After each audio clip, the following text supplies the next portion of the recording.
Hey guys, just wanted to take you through my latest project, which is this thermal blind. Why have I decided to make a thermal blind? Well, yes, you can buy thermal blinds and they're probably not that expensive, maybe 100, 150 pounds or something like that.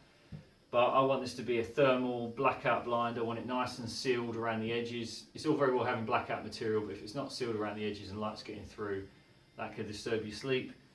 So what I've done is I've purchased a cheap Roman blind, and I've then layered some other materials in it to make it into a thermal blind and blackout. So just show you quickly what those layers are. We've got the blackout material, some polyester foam, the mylar foil, more polyester foam, and then you've got the front of the Roman blind.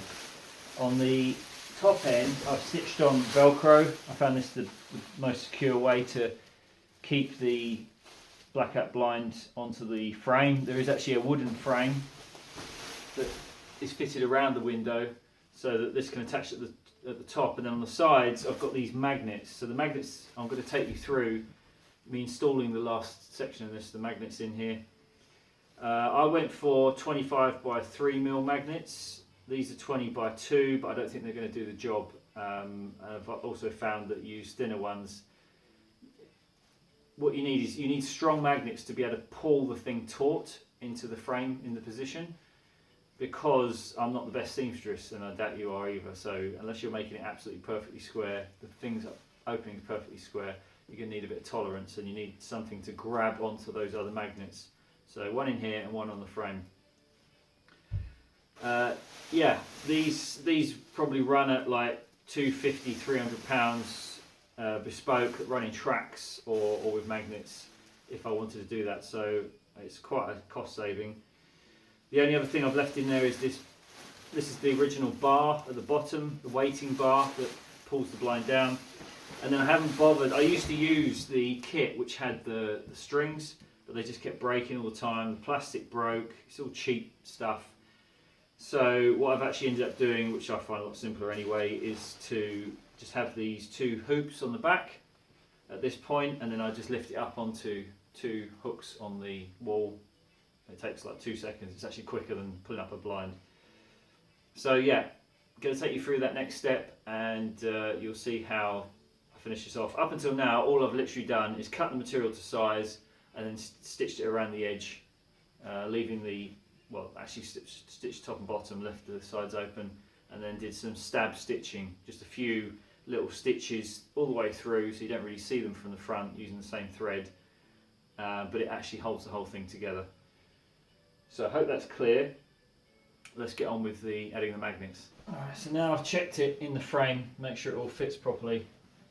I'm just going to now sew up the sides. I've got to do it by hand, because if I stitch all the way through with the machine, it's going to create a pinch point, and then there's no insulation. You've squashed all the insulation, so you're going to get, a cold spot. Probably you're already going to line of mould on the back of your blind. So I've got to just sew through this top layer here on the back, and then what we're going to do is we're actually going to cut openings for the magnets. I've tried to do it the other way before, it doesn't work. It's just best to put your magnets on the frame and then line them up, and then just cut an opening, glue it in, and job done. So just going to get started on that. Just very, very basic sewing.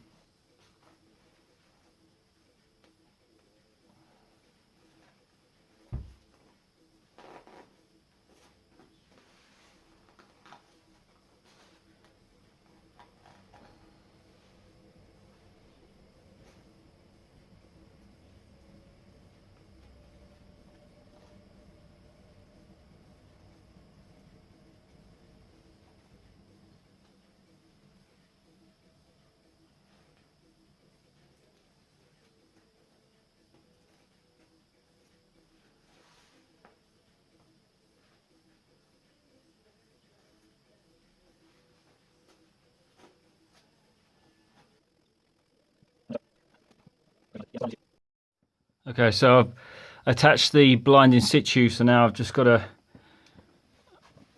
glue some magnets to the side frame, which I have done.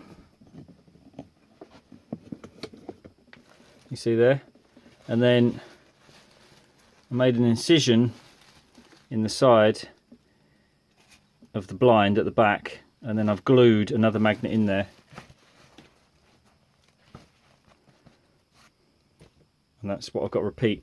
You can't space them too far, well you can, but I mean you just end up with more light coming through. So I've spaced them at about 200 centres, 200mm centres, or 8 inches. No less than that I would say. Well no, more than that, sorry.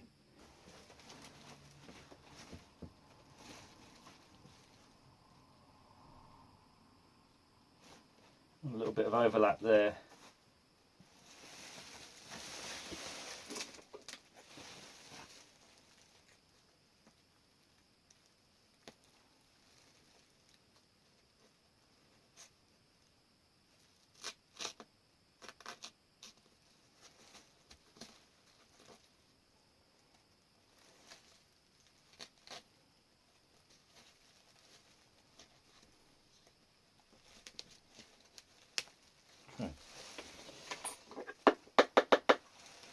Make sure I've got my magnet around the right way before I glue it in.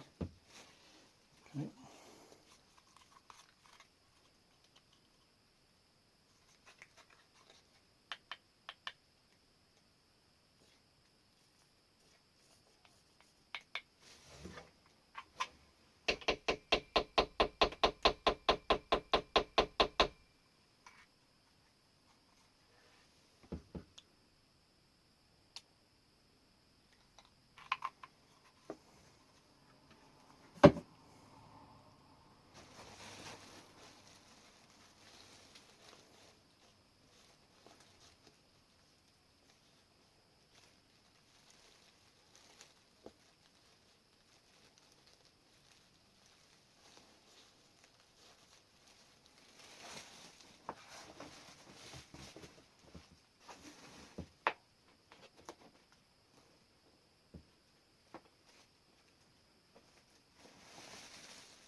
Just hold that until it dries.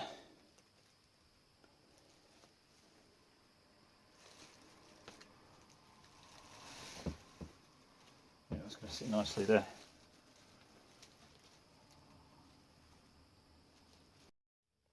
Okay, so that's all done now. Just to give you some idea of what it's like.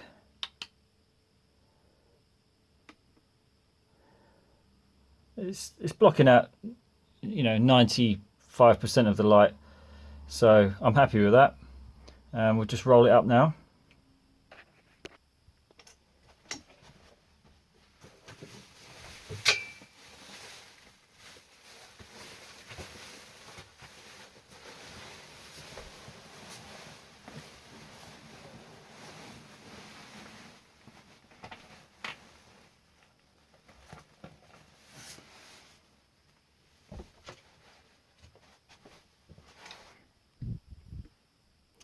So there you have it. Another project done.